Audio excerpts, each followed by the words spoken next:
नमस्कार, मैं रवीश कुमार। आस्था आहत होने लगी है, इसका मतलब है आफत आने वाली है। बेहतर है लिखने बोलने में सावधान रहें। प्राइम टाइम में हमें भी सही गलत छोड़कर राजा और रानी की कहानी का वाचन करना चाहिए। ध्यान रहे, कहानी में राजा और रानी भारत के बिल्कुल ना हो। भारत में आज भी कई लोग खुद को किसी राजा का वंशज मानते हैं, राजा और महाराजा कहलाते हैं। उनकी आस्था आहत हो गई तो संकट आ सकता है, जमानत रद्द हो सकती है। इसलिए मेरी मानिए तो राजा और रानी का चुनाव इंडोनेशिया से करें, माली से करें या रवांडा या ग्रीक कथाओं से करें। वहां के राजा की जाति और धर्म के समर्थकों या उनके वंशजों को पता ही नहीं चलेगा कि प्राइम टाइम में उनके राजा रानी की कहानी सुनाई गई है, वो भी हिंदी में। हम लोग गूगल ट्रांसलेशन डिसेबल करवा देंगे। एक बात का ध्यान रखिएगा कि कहानी में खतरा नहीं होता है, लेकिन कहानी से खतरा हो सकता है। कहानी सुनाने से आप जेल जा सकते हैं, आप पर जानलेवा हमला हो सकता है, आप पर आरोप लग सकता है कि इस कहानी को सुनाकर दो समुदायों के बीच शत्रुता भड़काने की कोशिश की गई।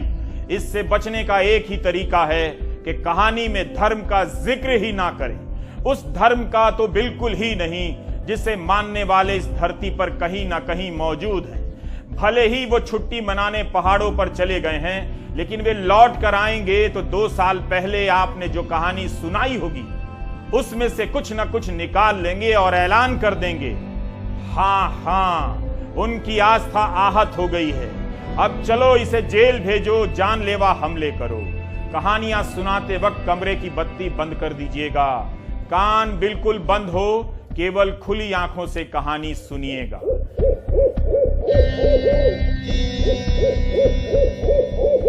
इसलिए मैं दुनिया के सभी लेखकों से आह्वान करता हूं कि वे अपनी कहानी में जिक्र करने के लिए एक नए धर्म की स्थापना करें। उस धर्म की सबसे बड़ी शर्त यह हो कि उसे कोई नहीं माने।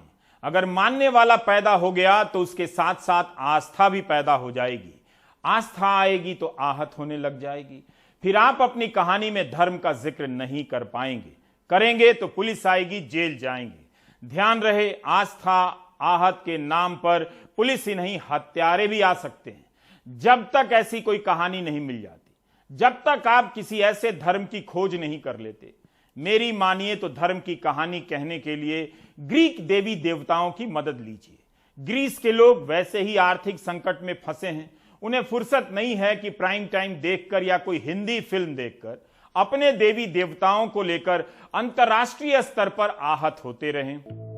आप इन ग्रीक देवी देवताओं के बारे में जैसे चाहें वैसे दिखा सकते हैं, लिख और बोल सकते हैं। Zeus, Poseidon, Aphrodite, हिएरा, Demeter, Athena, Apollo, Artemis, Hamees, डायनाइसास, Eris, ये सभी ग्रीक देवी देवता हैं। मैं गारंटी देता हूं कि देवी हिएरा और देवी अथीना किसी बात का बुरा नहीं मानेंगी। अगर कोई आहत हो भी गया तो वह थाने में इनके सही नाम तक नहीं लिखा पाएगा। पुलिस भी एफआईआर की कॉपी में सही नहीं लिख पाएगी। ज़्यूस देवता का नाम गन्ने का जूस लिख देगी। राजाओं में आप Augustus, Tiberius, Claudius, Caligula, Julius Caesar, Domitian, Commodus की कहानी सुनाया कीजिए। इनकी जाति और धर्म को लेकर कोई भी सड़क पर नहीं आएगा, ना ही बसें जलाई जाएंगी। इन्हें कुछ भी बोलिए, किसी की मूंछ और पूंछ में आग नहीं लगेगी। वैसे तो चंगेज खान, कुबलाई खान और तोलोई खान की कहानी शानदार है, मगर ये लोग मंगोलिया के हैं, तो इनकी बहादुरी के किस्से छोड़ दीजिए। कोई इन्हें मुगल सराय का समझकर आप पर अपनी बहादुरी आजमा सकता है। चाहे तो आप फ्रेंच राजा लुई 16 और महारानी मेरी अंतवानेट की कहानी सुना सकते हैं। कम से कम ब्रेड, केक, पेस्ट्री का तो ध्यान आएगा और फ्रेंच बेकरी की खुशबू नाक से होते हुए कानों से बाहर आने लगेगी। जापानी राजा ओकीको, कोतोहितो, तोमिहितो, गोतोबा, इन सब के बारे में जो बोलना है बोलिए। पटना में बोलना है या पालीगंज में बोलना है बोलिए, किसी जापानी को फर्क नहीं पड़ेगा। वैसे भी जापान की मुद्रा येन 24 साल में सबसे नीचे है। जापान की जनता महंगाई से परेशान है, कहां वो हिंदी में प्राइम टाइम देखेगी।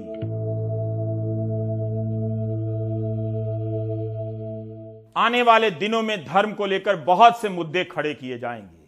आज जितने हो रहे हैं उससे भी ज्यादा। हर दूसरा आदमी अपनी आहत आस्था को लेकर अस्पताल की जगह अदालत जा रहा होगा। अगर आपको यहां की कहानी सुनाने से खतरा लगता है तो आप वहां की कहानी सुनाइए। खतरे बढ़ गए हैं, इसका मतलब यह नहीं कि कहानियां घट गई हैं। भारत की राजनीति में परिवारवाद का खूब जोर चल रहा है। इसे राजनीति का सबसे बड़ा खतरा बताया जा रहा है। पत्रकार वेद प्रताप वैदिक ने लिखा है कि दुनिया के कई तानाशाह परिवार की विरासत से नहीं आए थे, वही जैसे कि हिटलर, मुसोलिनी, स्टालिन वगैरह वगैरह। बेसिकली आपका ध्यान बड़े खतरों पर ना जाए और छोटे खतरों में ही उलझा रहे, इसके लिए जरूरी है कि आप परिवारवाद को बड़ा खतरा मानते रहें और पैसावाद की तरफ ना देखें। राजनीतिक दलों को इलेक्टोरल बॉन्ड के जरिए इतना पैसा कौन दे रहा है यह सवाल ना पूछें।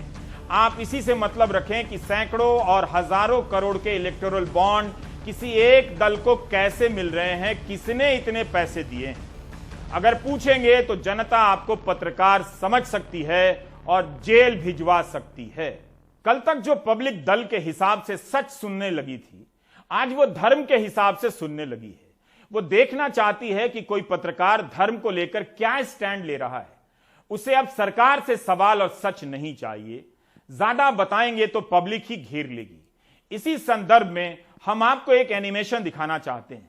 रोहित चश्मे से बने इस एनिमेशन में पब्लिक ही पुलिस लेकर आ गई है कि शहर में सच बताने वाला एक पत्रकार आ गया है, बच गया है, उसे जेल भेजो। भारत में खबरों की कमी नहीं है, लेकिन खबरों को बताने वाले कम हो गए हैं। इसलिए भी हम यह एनिमेशन दिखा रहे हैं ताकि हमारी खबरों से पब्लिक नाराज ना हो और साथ का साथ प्राइम टाइम का पन्ना भी भर जाए।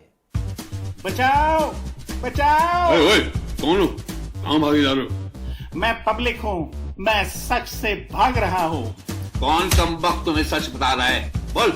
यही पत्रकार जो मेरे पीछे आ रहा है। सुनो मेरे भाई, तुम सच से मत भागो, सच को जानो।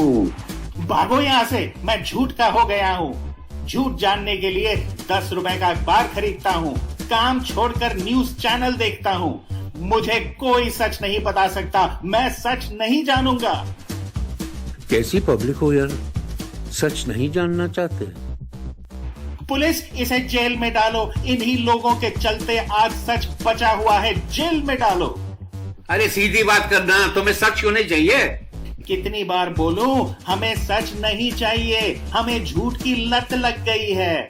सच से घर नहीं चलता है। जितने लोगों ने सच बताने की कोशिश की जेल में हैं। इसका मतलब खोट सच में ही है। झूठ बोलने वालों की मस्ती देखो, वो आजाद हैं। मेरी आजादी पर हमला कर रहा है ये पत्रकार, इसे सच बताने से रोको, जेल में डालो।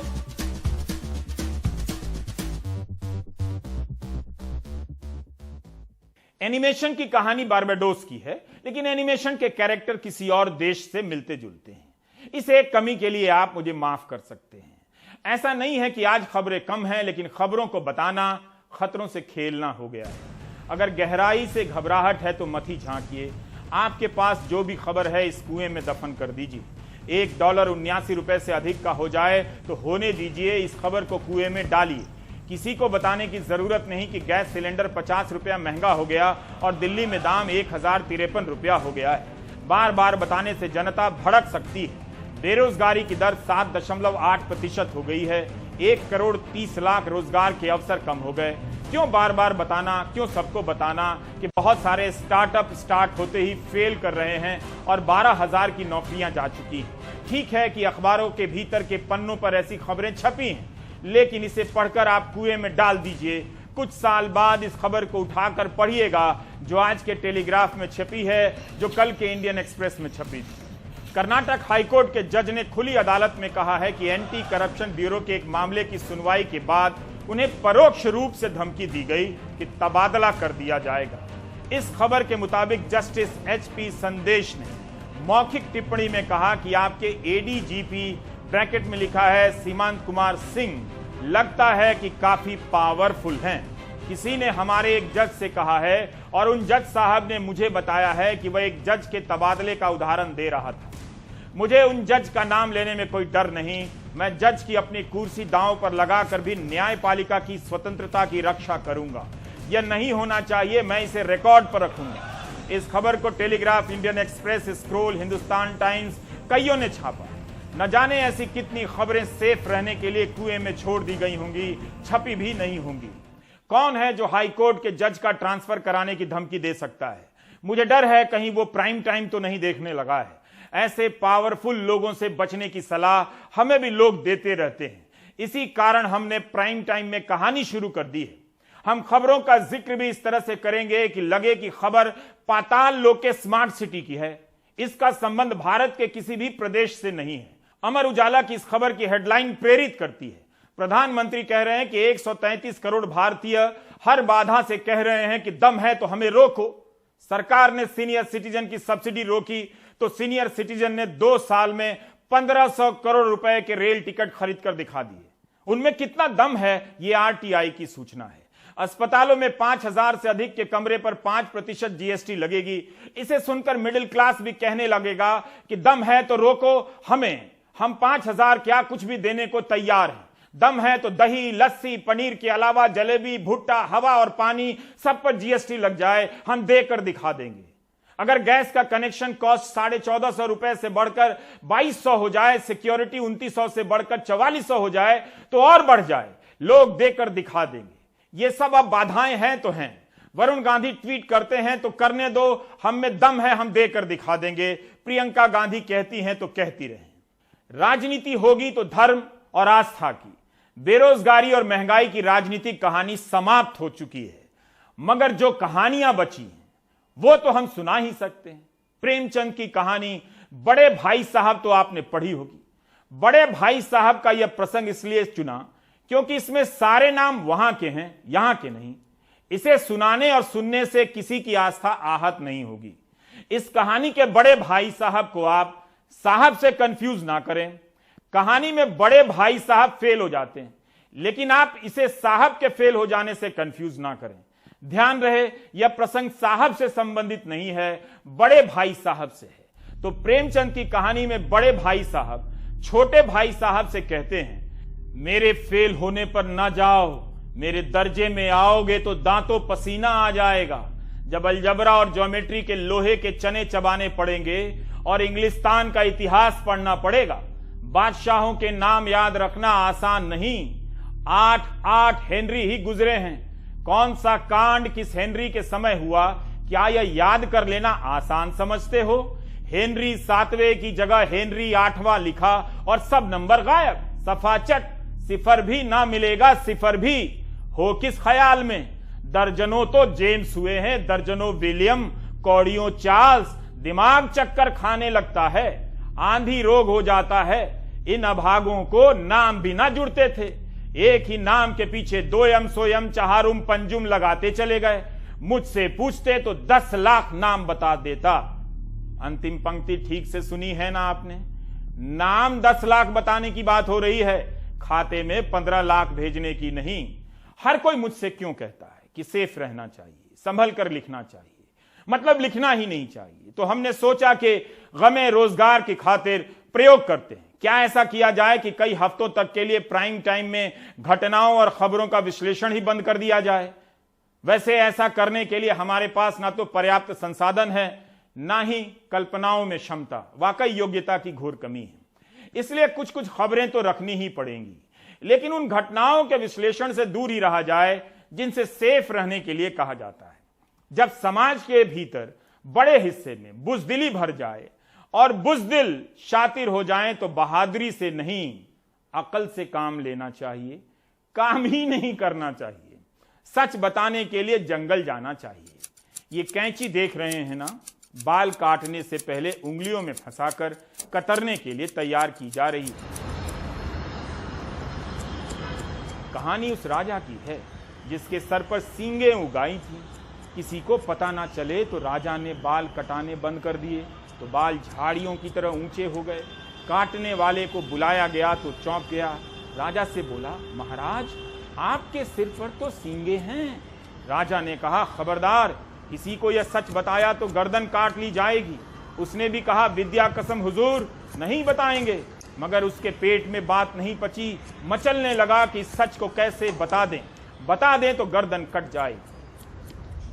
एक दिन बाल काटने वाला छुट्टी पर चला गया। इन पेड़ों को देखकर उसका जी मचलने लगा कि जंगल में कौन सुनेगा, इन्हें ही बता देते हैं। बाल काटने वाला एक पेड़ के पास गया और बोला, अरे सुनते हो, हमारे राजा के सिर पर सींगे हैं। अब पेड़ों के मन में हलचल शुरू हो गई, पर वो बताएं तो किससे।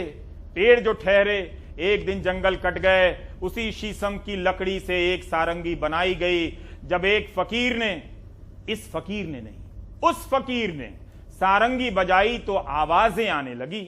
आ आ आ आ आ आ राजा के सिर पर सींग है। आ आ आ आ आ आ राजा के सिर पर सींग है। इस तरह से सच सामने आ गया। बस सच के सामने आने के लिए पूरा जंगल कट गया, पेड़ कट गए।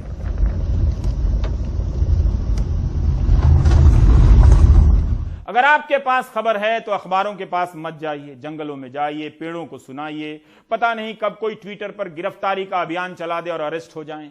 आज हम एक महापुरुष के संदेश से प्रेरित होकर प्राइम टाइम को एक ऐसे कॉस्मिक टाइम जोन में ले गए हैं जहां गवर्नमेंट और ग्रेविटी का फोर्स काम ही नहीं करता है, जहां कोई भी मन की शक्ति से मॉलिक्यूल के एटॉमिक स्ट्रक्चर को बदल सकता है। आर्थिक संकट और बेरोजगारी बढ़ने के साथ साथ ऐसी घटनाएं और बढ़ेंगी, आस्थाएं आहत होंगी और लोग अपना विवेक खो देंगे, बदहवास हो जाएंगे, चेतावनियों पर यकीन नहीं करेंगे। इस माहौल में दो चार बचे हुए पत्रकारों का हाल कैसेंड्रा की तरह हो जाएगा, हो ही गया है। वे खोजी खबरें करते हैं मगर कोई पढ़ता नहीं, फॉरवर्ड करते रहते हैं, कोई पढ़ता नहीं। कैसेंड्रा ट्रॉय की राजकुमारी थी, प्रायम और हक्यूवा की बेटी। तब वहां बेटी बचाओ बेटी पढ़ाओ नाम का अभियान लॉन्च नहीं हुआ था। कैसेंड्रा की खूबसूरती के सभी दीवाने थे। ग्रीक देवता अपोलो को कैसेंड्रा से प्यार हो गया। प्यार में अपोलो ने कैसेंड्रा को भविष्य देखने की शक्ति का वरदान दे दिया। कैसेंड्रा ग्रीस से थी, इसलिए इसके प्रमाण हैं कि वह प्राइम टाइम नहीं देखती है। एक दिन कैसेंड्रा ने अपोलो के प्यार को ठुकरा दिया। गुस्से में आकर अपोलो ने कैसेंड्रा को अभिशाप दे दिया कि तुम्हारी भविष्यवाणियों पर कोई यकीन नहीं करेगा। हुआ भी यही। कैसेंड्रा ने भविष्यवाणी की थी कि ट्रॉय का साम्राज्य युद्ध में तबाह हो जाएगा। यही हुआ। कैसेंड्रा को पहले ही इल्म हो गया था कि ग्रीक लोग ट्रॉय को बर्बाद कर देंगे। ग्रीक सिपाही लकड़ी के बड़े से घोड़े में छिपकर ट्रॉय में आ गए और ट्रॉय को तबाह कर दिया। ठीक ऐसा ही हुआ है। धर्म के नाम के बने लकड़ी के घोड़े में छिपकर बहुत से नफरती पत्रकार गोदी मीडिया में आ गए हैं। पहले मीडिया को बर्बाद कर दिया, फिर समाज को तबाह कर दिया। कैसेंड्रा ने मना किया था कि लकड़ी के इस घोड़े को ट्रॉय शहर के अंदर ना लाएं, इसमें ग्रीक सिपाही छिपे हुए हैं। किसी ने उसकी बात नहीं मानी और घोड़े को शहर के अंदर ले आए।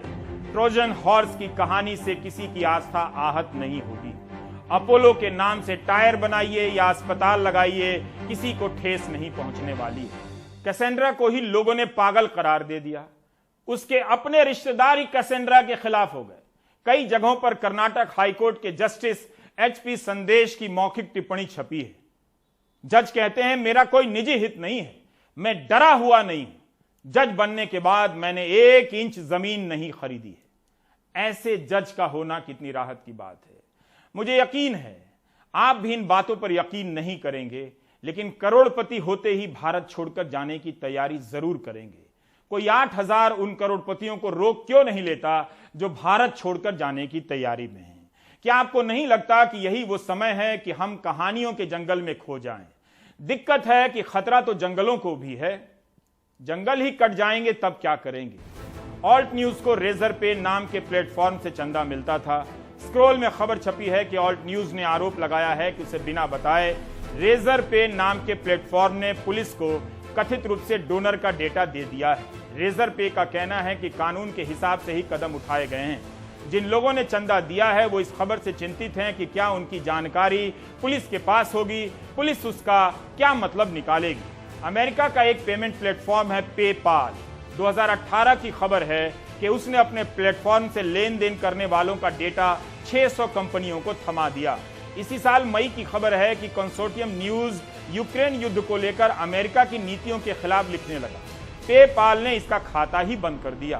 वर्ल्ड सोशलिस्ट वेबसाइट पर खबर छपी है। इसी तरह मिंट प्रेस की संपादक एम एडले ने ट्वीट किया कि पेपाल ने उनके खाते बंद कर दिए हैं। यह एक तरह की सेंसरशिप है। राजनीतिक दलों को इलेक्टोरल बॉन्ड के जरिए सैकड़ों करोड़ों का चंदा कौन दे रहा है आप नहीं जान सकते, लेकिन रेजर पे और पेपाल से आप किसी को चंदा देंगे तो जांच हो जाएगी। कानून को किससे ज्यादा खतरा है, इस पर बहस हो। मध्य प्रदेश में तृणमूल कांग्रेस की सांसद महुआ मोइत्रा के खिलाफ एफआईआर हुई है। देवी काली पर उनकी टिप्पणी को लेकर विवाद हो रहा है। तृणमूल कांग्रेस ने उनके बयान से किनारा कर लिया है। मुख्यमंत्री शिवराज सिंह चौहान ने कहा है कि महुआ मोइत्रा के बयान से हिंदू धार्मिक भावनाओं को ठेस पहुंची है। हिंदू देवी देवताओं का अपमान किसी भी कीमत पर बर्दाश्त नहीं किया जाएगा। कांग्रेस सांसद शशि थरूर ने ट्वीट किया है कि हम ऐसी स्थिति में पहुंच गए हैं जहां कोई भी धर्म के किसी भी पहलू के बारे में पब्लिक में नहीं बोल सकता। कोई ना कोई दावा कर ही देगा कि उसकी आस्था आहत हो गई है। यह साफ है कि महुआ मोइत्रा किसी को चोट नहीं पहुंचाना चाहती थी। मैं सभी से अपील करता हूं कि थोड़े नरम बनिए। धर्म के मामले को किसी व्यक्ति के निजी दायरे तक ही सीमित रहने दीजिए। अच्छी बातों का जमाना चला गया है।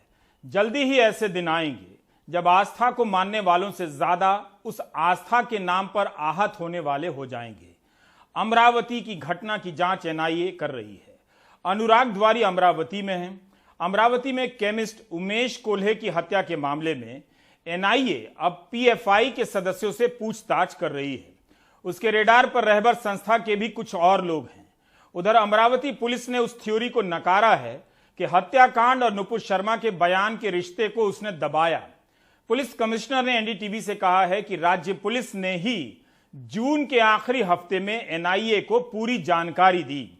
इस तफ्तीश में एक और नाम की भूमिका पर सवाल उठ रहे हैं, क्योंकि पीड़ित परिवार को भी इस पर यकीन नहीं है। वो नाम है उमेश कोल्हे के दोस्त डॉक्टर यूसुफ खान का। ये तस्वीर सुहेल नदवी की है। ये शख्स अमरावती में पीएफआई का अध्यक्ष है। उमेश कोल्हे हत्याकांड में एनआईए ने मंगलवार को इसके दरवाजे पर दस्तक दी। अमरावती में जो पीएफआई है उसके जिला अध्यक्ष सुहेल नदवी का ये घर है। इस गली में आखिरी जहां पर आप पीले रंग की एक पन्नी देख सकते हैं, ये उनका घर है। और खबर आ रही है कि सुबह 7 बजे के आसपास एनआईए की टीम आई थी और इनके सुहेल नदवी को उठाकर ये पास में नागपुर गेट पुलिस स्टेशन है वहां पर ले जाया गया और वहां सुबह से उनकी पूछताछ हो रही है। सुबह 7 साढ़े 7 बजे हमारे घर में एनआईए की टीम आई थी। अजीत कदम के साथ 5 गाड़ियाँ थी 4 व्हीलर, उसमें एनआईए की पूरी टीम थी।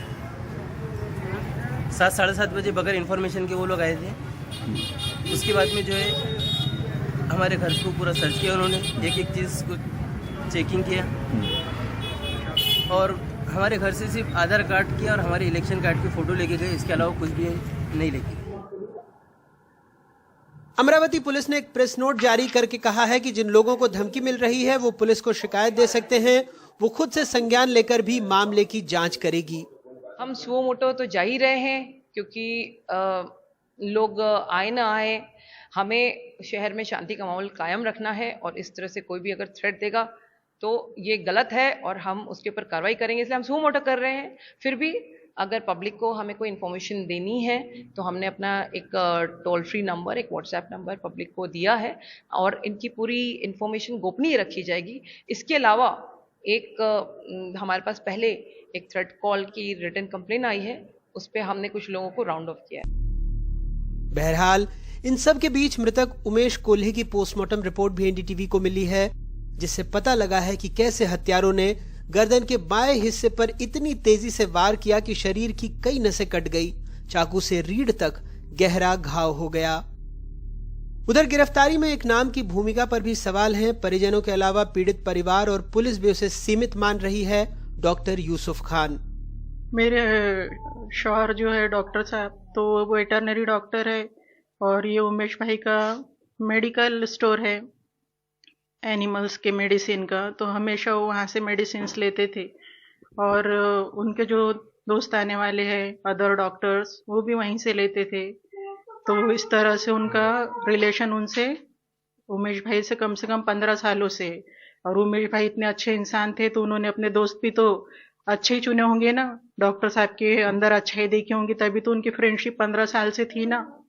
उनके फ्यूनरल में भी गए थे, उनके परिवार वाले कह रहे हमसे जिस बात दिन भी की। हमको पता चला कि ऐसा हुआ है करके, उनके डेथ वगैरह हुई है करके, इनके साथ ऐसा हो गया, तो इतना रोए उन्होंने घर पर आकर।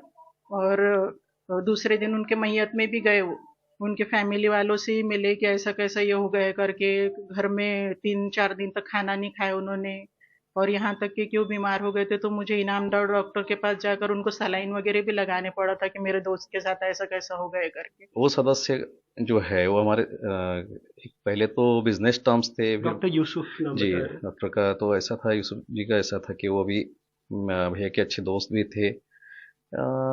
क्योंकि क्या होता है बिजनेस में, अगर आप बार बार मिल रहे हैं, रोज मिलना जुलना हो रहा है और ये हो रहा है, तो अपने आप एक अच्छा रिलेशन भी हो जाता है। तो Terms रहे हाँ तो टर्म्स जानते रहे हैं। हैं तो फॉरवर्ड किए होंगे मैसेज, ये सब किसी और को और हो सकता है, किसी और ने वो सब ये किया हो, या इन्होंने भी किसी को किया हो, तो अभी बोलना बहुत मुश्किल है।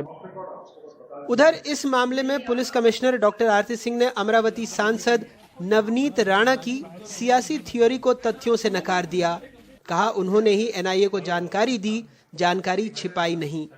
मैं कंटिन्यूसली डे 1 से हमारे सीनियर्स को ये सारी इन्फॉर्मेशन दे रही थी, और जो हमने एनआईए को रिपोर्ट भेजी जिस पर से एनआईए की टीम आई है, उसमें भी हमने फाइनली यही लिखा है कि इसमें और कोई कॉज नहीं नजर आता, और सिर्फ यही एक कॉज सबसे स्ट्रांग हमें लग रहा है कि नुपुर शर्मा की पोस्ट को सपोर्ट किया और इसलिए मर्डर हुआ। और उसके बाद एनआईए की टीम आई, तो ये कहना कि एनआईए की टीम के आने के बाद हमने मीडिया को बताया, यह सरासर गलत है। हमने हमारी रिपोर्ट शायद 27 से 28 हाँ ऐसे ही कुछ गई है हमारी रिपोर्ट, और उसके बाद एनआईए की टीम यहाँ पर आई है। तो उसके पहले ही we had arrested 6 accused. Amravati की पुलिस कमिश्नर का साफ कहना है कि इन्होंने ही जो अपने डीजीपी दफ्तर और वहां से एनआईए को बताया गया इस पूरे मामले के बारे में, और तब एनआईए इन्होंने किसी मामले को दबाने की कोई कोशिश नहीं की। अमरावती से कैमरा पर्सन रिजवान खान और अपने सहयोगी संजय शेंडे के साथ अनुराग द्वारी, एनडीटीवी इंडिया। आहत होने वाले ऐसे लोगों से सावधान रहिए, नजर रखिए। कन्हैया लाल और उमेश कोल्हे की हत्या का असर बहुत गहरा है। अमरावती के हत्यारे ने 7 लोगों को हत्या का आरोपी बना दिया। क्या इससे आस्था का भला हो गया? सहारनपुर में इसके नाम पर कई लोग बिना सबूत के हफ्तों में जेल में रहे। उन पर मुकदमे की तमाम धाराएं लाद दी गई। हिंदू और मुसलमान का यह झगड़ा बंद हो, लेकिन कोई यह बात सुनने के लिए तैयार नहीं। सब पहले वो का हिसाब चाहते हैं।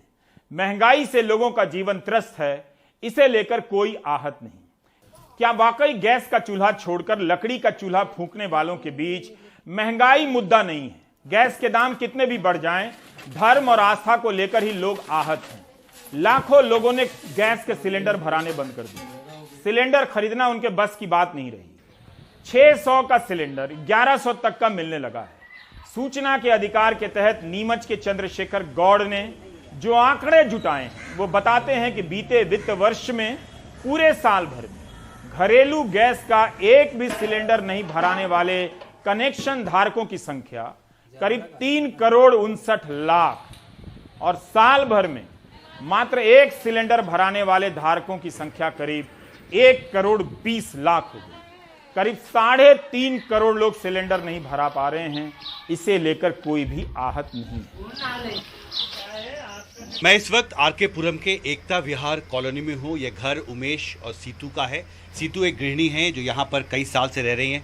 सीतू, ये एलपीजी सिलेंडर जिस तरह से महंगा हुआ है, आपके किचन के बजट पर कितना असर पड़ा है? बहुत पड़ा है सर, इतना पड़ा है कि क्या कमाएं, क्या बच्चों को खिलाएं, और ये सिलेंडर सब्जियां इतनी महंगी हो गई हैं। हर बात में महंगाई है, बहुत महंगाई है। बहुत महंगाई हो गई? बहुत महंगाई हो गई सर, हर चीज़ में। बच्चों को खिलाएं कि हम खाएं कि घर का खर्चा करें, क्या करें सर? मुश्किल हो रहा है किचन बजट? मुश्किल हो रहा है।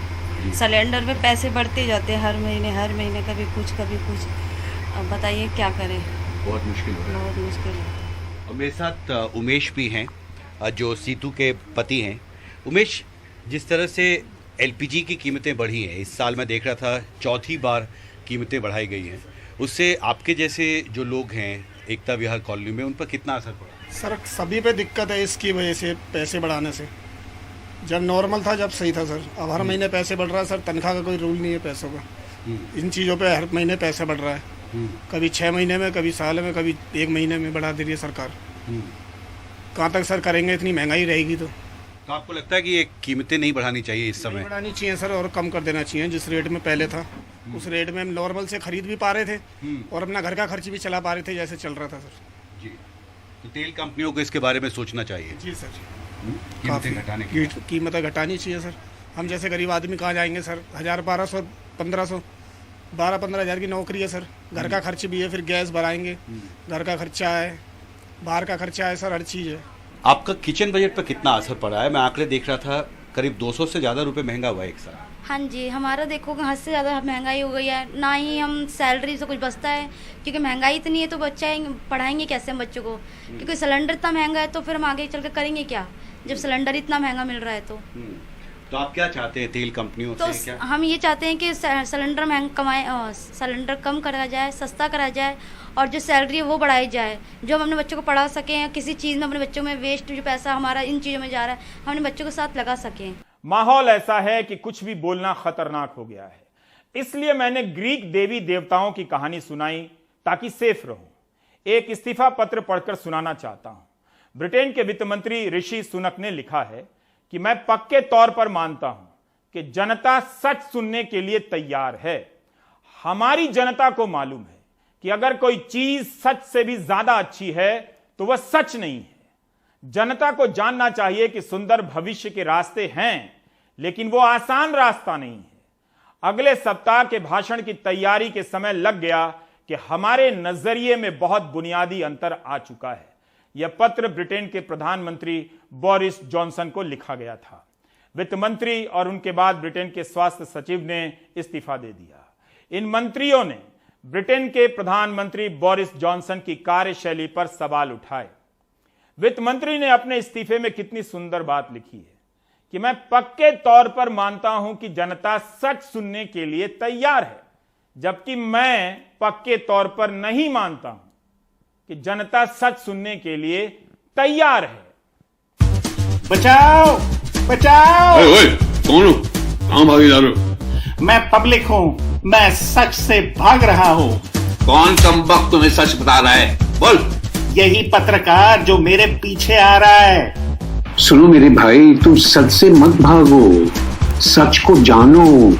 भागो यहाँ से, मैं झूठ का हो गया हूँ। झूठ जानने के लिए 10 रुपए का अखबार खरीदता हूँ, काम छोड़कर न्यूज चैनल देखता हूँ। मुझे कोई सच नहीं बता सकता, मैं सच नहीं जानूंगा। कैसी पब्लिक हो यार, सच नहीं जानना चाहते? पुलिस, इसे जेल में डालो। इन्हीं लोगों के चलते आज सच बचा हुआ है, जेल में डालो। अरे सीधी बात करना, तुम्हें सच क्यों नहीं चाहिए? कितनी बार बोलूं, हमें सच नहीं चाहिए, हमें झूठ की लत लग गई है। सच से घर नहीं चलता है। जितने लोगों ने सच बताने की कोशिश की जेल में हैं। इसका मतलब खोट सच में ही है। झूठ बोलने वालों की मस्ती देखो, वो आजाद हैं।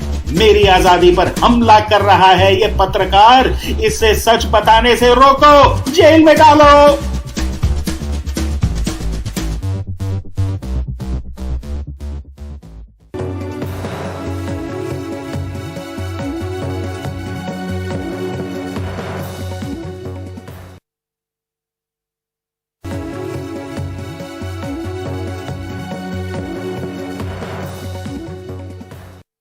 बिहार के लोगों की नजर लालू प्रसाद यादव की सेहत पर है।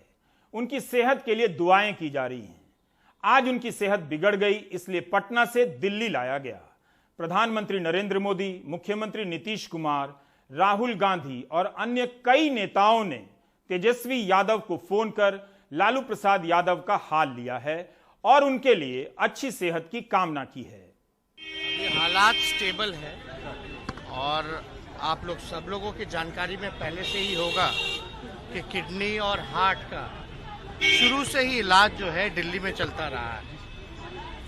तो बाकायदा एम्स में चलता रहा है और जो डॉक्टर जो देखते रहे हैं, जिनको लालू जी के मेडिकल हिस्ट्री का और इलाज का, ट्रीटमेंट का सारा जानकारी पता है, प्राप्त है, तो वहीं हम लोगों की राय बनी कि वहाँ ले जाकर के इनकी इलाज जो है वहीं कराया जाए, ट्रीटमेंट कराया जाए।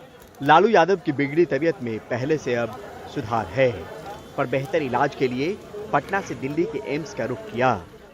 डॉक्टर बता रहे हैं कि फिलहाल लालू प्रसाद यादव की हालत स्थिर है। पटना के अस्पताल में मुख्यमंत्री नीतीश कुमार भी लालू यादव से मिलने पहुंचे। दिल्ली जाएंगे और सब तरह का टेस्ट कराएंगे और उन लोगों से ही इतना ही नहीं, नीतीश कुमार से पहले अश्विनी चौबे, शाहनवाज हुसैन, मंगल पांडे जैसे नेता अस्पताल आए।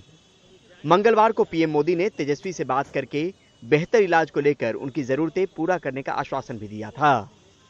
कल प्रधानमंत्री जी का भी फोन आया था और जब से एडमिशन हुआ है अस्पताल में तब से मुख्यमंत्री जी लगातार फॉलोअप भी ले रहे थे। सभी मंत्री से लेकर राहुल गांधी जी हो या प्रियंका गांधी जी हो, उनसे भी हमारी बात हुई है। उन लोगों ने भी चिंता जताई है और वो सब लोग यही दुआ कर रहे हैं कि जल्द से जल्द लालू जी स्वस्थ हो। 2 दिन पहले लालू यादव अपने घर में सीढ़ियों से गिर गए थे, जिससे कंधे में फ्रैक्चर हुआ था और कमर में चोट आई थी, जिसके बाद उनको पटना के अस्पताल में दाखिल करवाना पड़ा था। नहीं, तबीयत अच्छी है और बहुत ज़्यादा अच्छा इम्प्रूवमेंट हुआ है पिछले 2 दिनों में।